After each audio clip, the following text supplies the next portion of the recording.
Olá, alunos! Prepare o material porque está na hora da aula!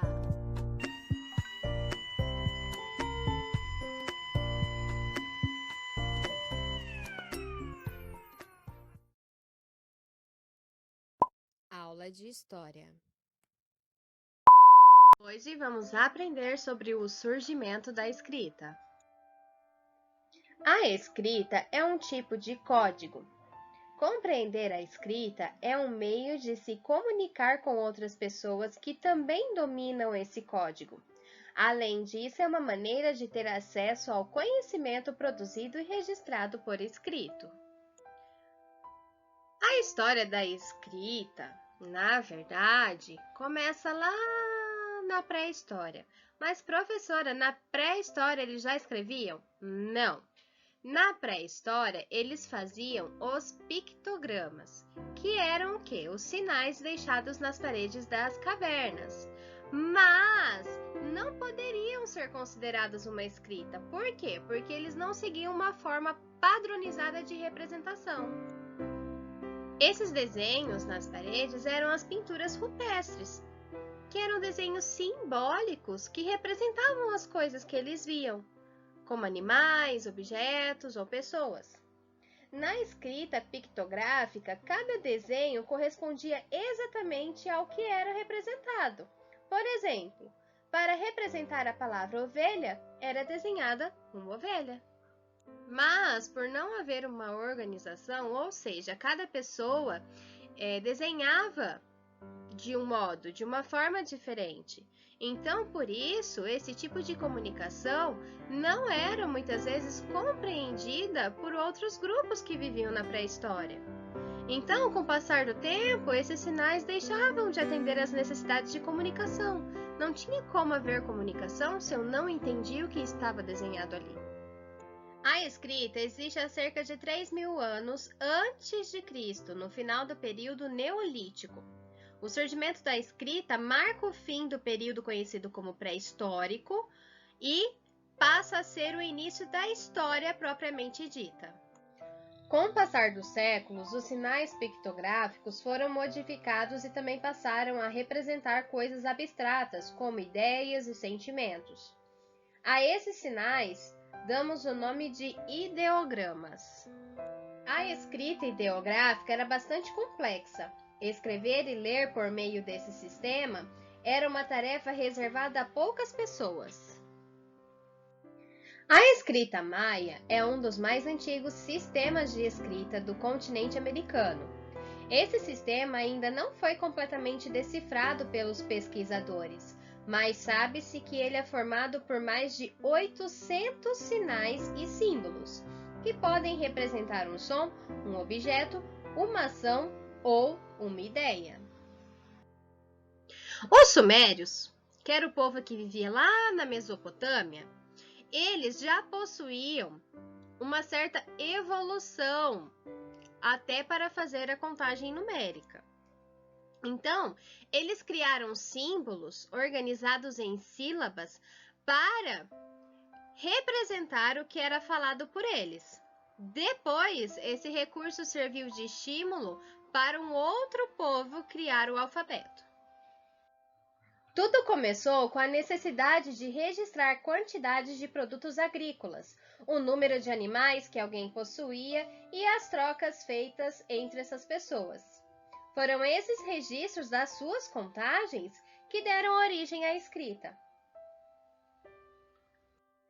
Os primeiros exemplos da escrita dos sumérios eram desenhos simplificados que representavam animais, pessoas, objetos e elementos da natureza. Depois, esses desenhos ficaram mais elaborados, até se tornarem símbolos que representavam o som das sílabas de uma palavra. Com isso, a escrita conseguiu expressar melhor aquilo que as pessoas eram capazes de pensar e dizer. A escrita dos sumérios foi chamada de cuneiforme, pois o instrumento usado para escrever os sinais tinha o formato de cunha. Como há 6.000 anos atrás ainda não havia papel e lápis, eles escreviam na argila ou na pedra, usando esse instrumento pontiagudo. Enquanto a escrita cuneiforme se espalhava entre os povos da Mesopotâmia, diferentes sistemas de escrita foram criados em outras partes do mundo, como, por exemplo, a escrita hieroglífica, que, com base na escrita cuneiforme, foram elaborados os hieróglifos. Não se sabe onde e quando exatamente a escrita egípcia começou. Mas, na escrita hieroglífica, alguns sinais assumiram uma representação fonográfica. Às vezes, o som de uma letra, outras vezes, palavras inteiras. Trata-se de uma escrita complexa e era utilizada em representações religiosas.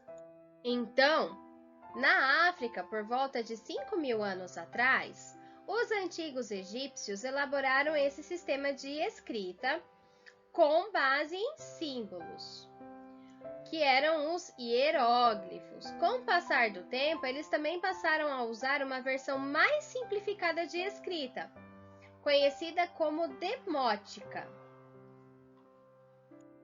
Outra invenção dos egípcios que foi muito importante para o surgimento da escrita atual foi o papiro, que é um tipo de papel feito com base de uma planta que tem o mesmo nome, ou seja, papiro, e é muito comum nas margens do rio Nilo. Para a fabricação da folha de papiro, o caule da planta era cortado em tiras bem finas. Depois, essas tiras eram entrelaçadas na vertical e na horizontal e alisadas para que a goma da planta unisse as tiras, formando uma folha. Depois de secar, a folha de papiro era enrolada em uma vareta e estava pronta para ser usada como suporte para a escrita. Para escrever no papiro, os egípcios usavam varetas molhadas com tintas. Bom, vamos entender como funciona? Primeiro, eles cortam os talos em pequenos pedaços.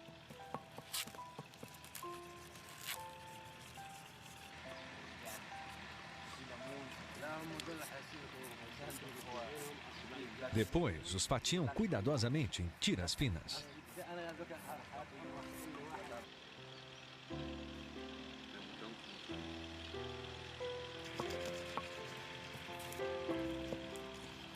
Depois, as achatam usando uma pedra pesada.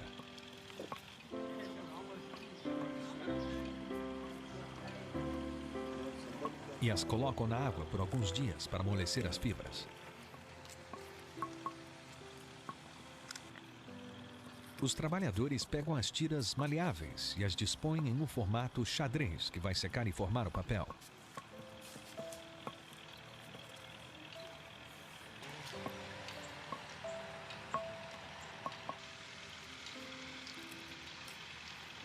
Uma vez que montaram a folha, eles a colocam entre duas pranchas para tirar toda a água.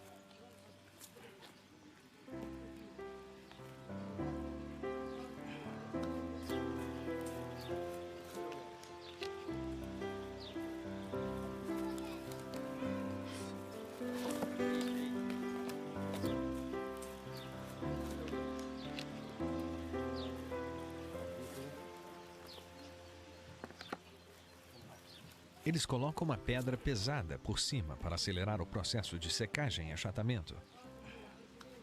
Eles deixam o papiro por alguns dias no sol quente para sair toda a umidade.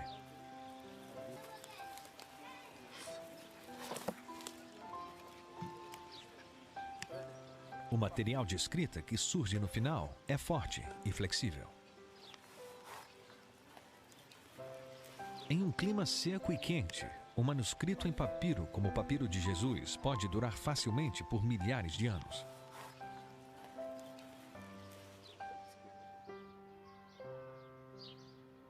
Os escribas que escreveram nos fragmentos que Juliet achou teriam usado uma caneta de pena para formar as minúsculas letras no papiro. Às vezes, papiros também eram decorados usando pigmento brilhante, como esses artesãos fazem até hoje, recriando os desenhos espetaculares e símbolos da antiga civilização egípcia.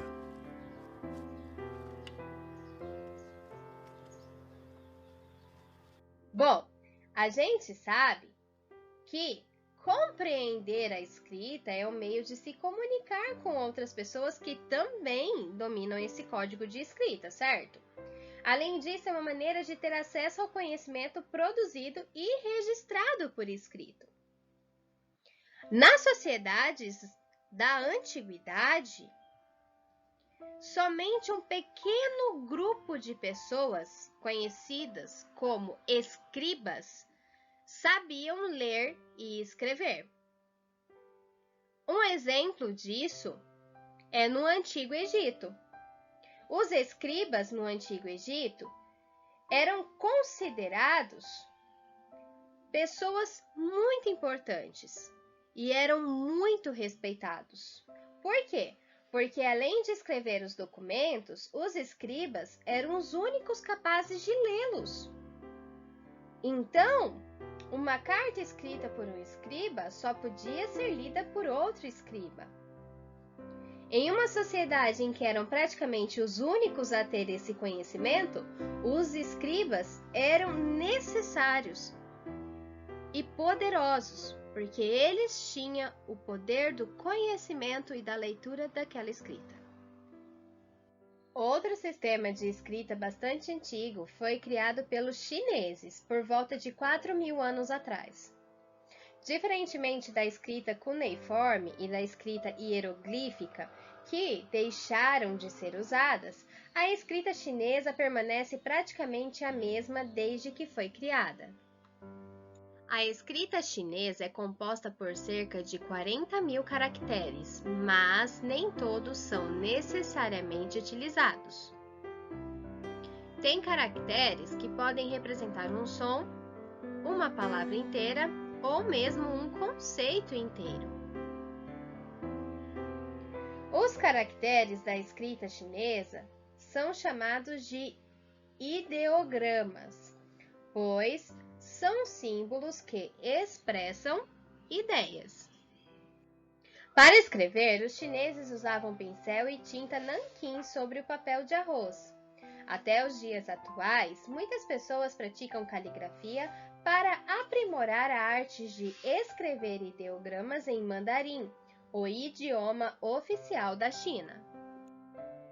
Como maneira de facilitar as negociações comerciais, os fenícios passaram a utilizar uma escrita. O alfabeto deles continha símbolos específicos e as letras iam da direita para a esquerda. O alfabeto fenício originou todos os demais alfabetos. Esse alfabeto foi adotado pelos vizinhos, chegando aos cananeus e hebreus. Como os fenícios eram mercadores e precisavam anotar suas transações comerciais, conseguiram levar seu método de representação fonética para o Oriente Médio e para a Ásia, além dos árabes. O alfabeto fenício também foi adotado pelos gregos lá por volta do século 8 a.C. Mas os gregos acrescentaram ao sistema mais sons vocálicos e o alfabeto passou a ter 24 letras com vogais e consoantes. A partir desse alfabeto se originaram outros alfabetos, como o etrusco e gótico, utilizado na Idade Média, e depois o grego clássico e o latino, que foi adotado pelos romanos. O alfabeto latino, ou romano, surgiu em meados do século 7 a.C., como adaptação do alfabeto etrusco da Idade Média. Os etruscos usavam o alfabeto grego, de onde derivam os caracteres representativos da língua latina, e o repassaram aos romanos. Sob a influência do Império Romano, muitas nações passaram a usar o latim para escrever sua própria língua. Em consequência disso, todas as nações da Europa passaram a usar o alfabeto latim, que ainda hoje é o mais utilizado no mundo.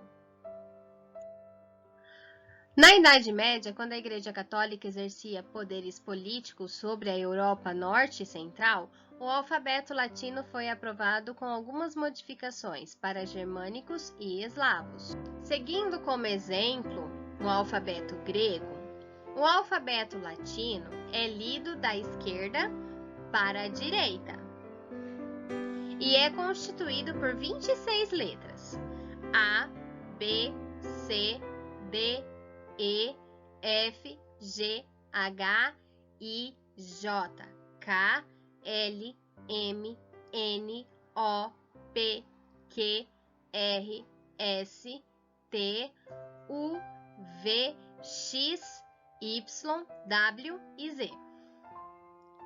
Mas a letra Z chegou a ser descartada no século 250 a.C., porque o latim, nesse período, não continha nenhum som específico para este sinal gráfico. Outras letras foram introduzidas, sendo a L e C. Depois do século I a.C., em decorrência da influência romana, os símbolos Y e Z foram introduzidos novamente ao alfabeto latino. O alfabeto de representação gráfica da língua portuguesa é o latino. Os países de língua portuguesa, que incluem o Brasil, aboliram as variações após a assinatura do novo acordo ortográfico da língua portuguesa e acrescentaram as letras que notam os sons de K, Y e W. Assim, esse alfabeto é gravado pelas letras A, B, C, D, E, F, G, H, I, J, K, L, M, N, O, P, Q, R, S, T, U, V, W, X, Y, Z. Graças ao surgimento do alfabeto, é possível fazer uma narrativa oficial. Mas, professora, o que é uma narrativa oficial? É quando uma narrativa é considerada verdadeira pelos grupos sociais que estão no poder. Através desses documentos escritos, é possível identificar qual era o grupo dominante daquela época, assim como perceber a intenção dos documentos, que era registrar os acontecimentos históricos como uma ação exclusiva das pessoas que detinham o poder na sociedade. Por quê? Porque não eram todas as pessoas que sabiam ler e escrever. Somente as pessoas que já tinham um certo nível na sociedade, um nível alto dentro da sociedade. Então, todo o processo histórico é feito por pessoas que estavam no poder. Tudo que foi escrito, tudo que nós conhecemos como história, foi feito por essas pessoas. Portanto, meus queridos alunos, a escrita foi uma grande conquista e é através dela que o ser humano exerce a escrita como palavra, frase, textos.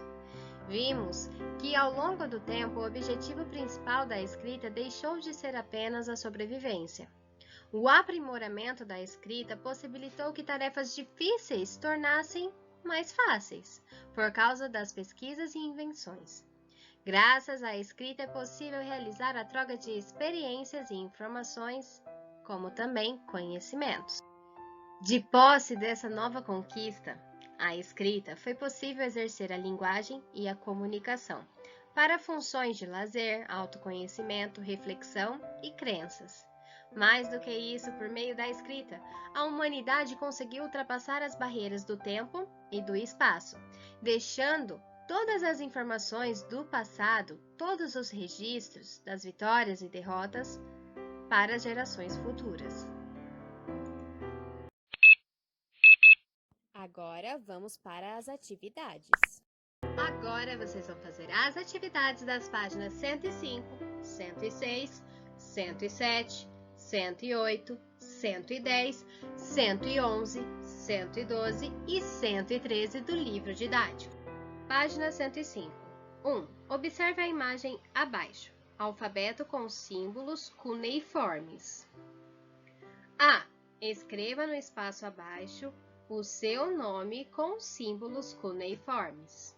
Página 106. B. Elabore um código de escrita usando a tabela abaixo. Faça os símbolos correspondentes a cada letra do alfabeto. Aqui pede para fazer com amigo, mas vocês farão sozinhos. Cada um elaborará o seu.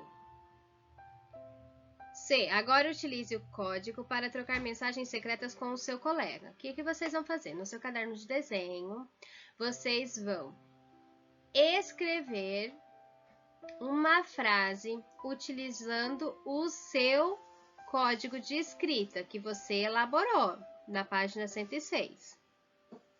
Depois, você vai mandar no grupo uma foto do seu código de escrita e uma foto da frase que você fez com o seu código de escrita. E vai pedir para um dos colegas tentarem decifrar essa mensagem. 2. Ligue cada tipo de escrita à sua imagem correspondente. Símbolos cuneiformes, hieróglifos egípcios, ideogramas chineses. Página 107. 1. Observe os símbolos da escrita maia. Quais figuras você consegue identificar? Comente com os colegas. Então, você vai mandar um áudio no grupo comentando essa questão. 2. Em sua opinião, por que a escrita maia ainda não foi totalmente decifrada? Página 108. 1. Qual palavra você usaria para representar o sinal pictográfico da imagem acima? Você vai desenhar no seu caderno de desenho e vai tirar uma foto e enviar no grupo. 2. Quais sinais ideográficos você consegue identificar na imagem ao lado? Página 110. Observe as imagens abaixo. Então, lá nós temos a imagem A, B, C e D. A. Qual é o significado de cada um dos desenhos representados? B. Em que lugares costumamos encontrar esse tipo de sinalização? C. Em sua opinião, os desenhos representados nas placas acima podem ser considerados pictogramas e ideogramas? Justifique a sua resposta. Página 111. Observe a tabela abaixo. Alfabeto fenício, alfabeto grego antigo, alfabeto latino antigo, alfabeto latino atual. A. Anote nos espaços abaixo quais letras foram acrescentadas ao alfabeto latino atual. B. Escreva abaixo uma palavra em português e depois a mesma palavra com as letras do alfabeto fenício. Página 112. 1. No Brasil, todos têm acesso à escrita ou ela é restrita a um grupo de pessoas? Justifique a sua resposta. Página 113. Vamos analisar um exemplo de uma narrativa oficial. Trata-se de um documento intitulado Brasil Livre, publicado em 13 de maio de 1888, dia da abolição da escravidão no Brasil. Em destaque no documento está a princesa Isabel. Ao seu redor aparece escrito 13 de maio de 1888. Brasil Livre, Princesa Imperial Regente, Isabel, a Libertadora. Senador e Ministro da Guerra, Tomás José Coelho de Almeida. Deputado e Ministro do Império, José Fernandes da Costa Pereira Júnior. Senador Antônio da Silva Prado, Ministro dos Negócios Estrangeiros. Senador e Presidente do Conselho de Ministros, João Alfredo Correia de Oliveira. Deputado e Ministro da Agricultura, Rodrigo Augusto da Silva. Senador e Ministro da Marinha, Luiz Antônio Vieira da Silva. Deputado e Ministro da Justiça, Antônio Ferreira Viana. 2. Que pessoas aparecem nesse documento? 3. Como a princesa Isabel é descrita no documento? 4. Em sua opinião, por que não há fotos de pessoas escravizadas nessa narrativa, mesmo ela sendo a respeito da abolição da escravidão? Agora é com vocês. Se tiver alguma dúvida, me chame no particular. E até a próxima aula. Atenção, não se esqueça de mandar a foto.